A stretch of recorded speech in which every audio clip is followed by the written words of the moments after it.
Bismillahirrahmanirrahim. Assalamualaikum warahmatullahi wabarakatuh. Alhamdulillahirrabbilalamin. Wa bihi nasta'in wa ala alihi wa sahbihi ajmain. Pertama-tama marilah kita panjatkan puja dan puji syukur atas kehadirat Allah yang telah melimpahkan rahmat serta hidayahnya kepada kita semua, sehingga pada hari ini kita bisa berkumpul di perkuliahan dalam keadaan sehat walafiat. Baiklah, yang saya hormati Bapak Dr. Arman MPD selaku dosen pengampu mata kuliah pembelajaran ICT dan teman-teman yang berbahagia.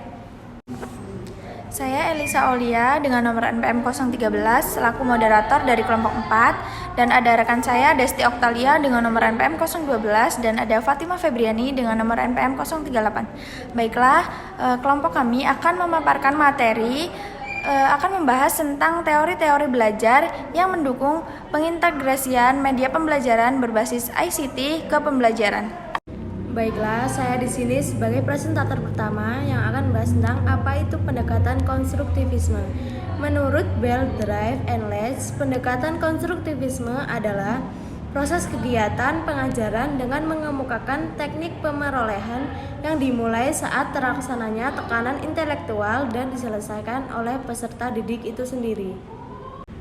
Yang pertama ada teori sosial aktivisme. Jadi, teori sosial aktivisme adalah sebuah tingkatan yang dilakukan bertujuan membawa perubahan di masyarakat.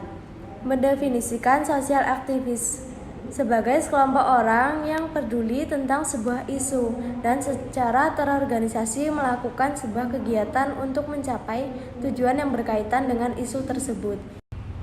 Implikasi pembelajarannya yaitu pembelajarannya harus menekankan pada kegiatan kolaboratif dan koneksi pada dunia nyata.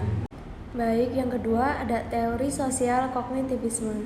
Teori sosial kognitivisme, teori yang menonjolkan gagasan bahwa sebagian besar pembelajaran manusia terjadi dalam sebuah lingkungan sosial. Dengan mengamati orang lain, manusia memperoleh pengetahuan, aturan-aturan, keterampilan-keterampilan, strategi-strategi, keyakinan-keyakinan, dan sikap-sikap. Implementasi dalam pembelajaran teori sosial kognitivisme yaitu pada implementasi proses belajar mengajar di sekolah, bentuk penerapan teori kognitif adalah guru ketika menggunakan bahasa yang mudah dipahami oleh peserta didik, serta memberi ruang bagi mereka untuk saling berbicara serta diskusi dengan teman-temannya. Yang ketiga ada teori scaffolding. Teori yang dikemukakan oleh Vygotsky ini menekankan penggunaan dukungan atau bantuan tahap demi tahap dalam belajar dan pemecahan masalah. Aplikasi pembelajarannya harus disesuaikan dengan kebutuhan individu dan pilihan setiap siswa. Yang keempat ada teori perkembangan anak. Teori perkembangan anak fokus pada penjelasan bagaimana anak-anak berubah dan tumbuh selama masa kanak-kanak. Teori semacam itu berpusat pada berbagai aspek perkembangan, termasuk pertumbuhan sosial, emosional, dan kognitif. Studi tentang perkembangan manusia adalah subjek yang kaya dan beragam. Pembelajaran harus disesuaikan dengan tahap perkembangan siswa dan harus memberikan kesempatan untuk mereka bereksplorasi. Yang kelima ada teori discovery learning. Memahami konsep, arti, dan hubungan melalui proses intuitif untuk akhirnya sampai kepada suatu kesimpulan. Discovery ini terjadi bila individu terlibat terutama dalam penggunaan proses mentalnya untuk menemukan beberapa konsep dan prinsip. Implikasi pembelajarannya, siswa harus diberikan kesempatan untuk melakukan penemuan diri secara terstruktur. Baiklah, saya akan melanjutkan presentasi tentang teori kecerdasan jamak.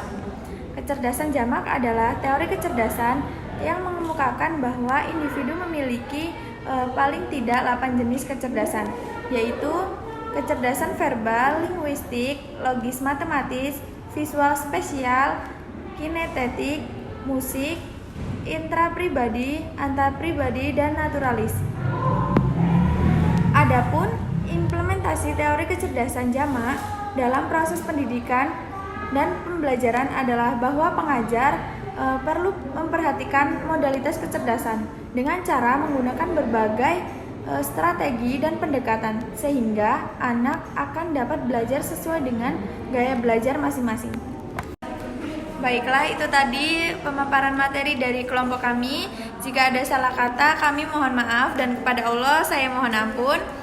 Semoga materi yang kami paparkan bermanfaat bagi teman-teman semua. Kami akhiri, wabillahi taufiq wal hidayah. Wassalamualaikum warahmatullahi wabarakatuh.